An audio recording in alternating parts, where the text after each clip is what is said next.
आज मी बनवणार आहे पालकची भाजी माझ्या तरीक्याने. चला तर मग पालक घेऊया ताजी ताजी, मिरची घेऊया, डाळ घेऊ, बेसन पीठ घेऊ, शेंगदाण्याचं कूट घेऊ, पालक चिरून घेऊ. आता धुवून घेतली आपण, चिरून घेऊ. आता कुकरला लावू पालक घेऊ कुकरमध्ये. कुकरमध्ये टाकल्याच्या नंतर जे आपण साहित्य घेतले, डाळ, मिरच्या आणि 1 तांब्या पाणी ओतून झाकण लावून घेऊ. 3 शिट्ट्या लावून घेऊ. आता फोडणीसाठी टमाटर आणि लसूण बारीक कापून घेऊ. बघा आपली भाजी आता शिजलेली, आपण कुकर खोलून घेऊ.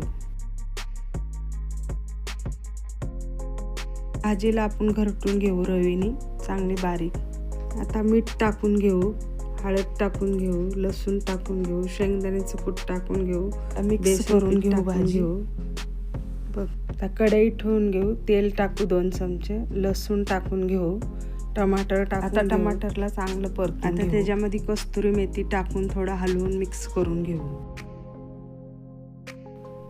आता भाजी टाकून घेऊ, भाजीला बी मिक्स चांगलं करूया.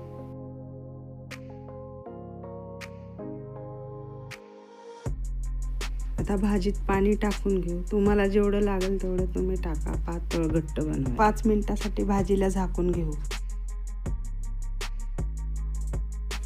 अशी उकळी फुटली की आपली भाजी तयार झाली. आता आपण बाउलमध्ये भाजी काढून घेऊया. आता आपण भाजी बाउलमध्ये काढून घेतली. आता भातासोबत बी खाऊ शकतात, भाकरीसोबत बी, चपातीसोबत बी छान रेडी झाली आपली पालकची भाजी.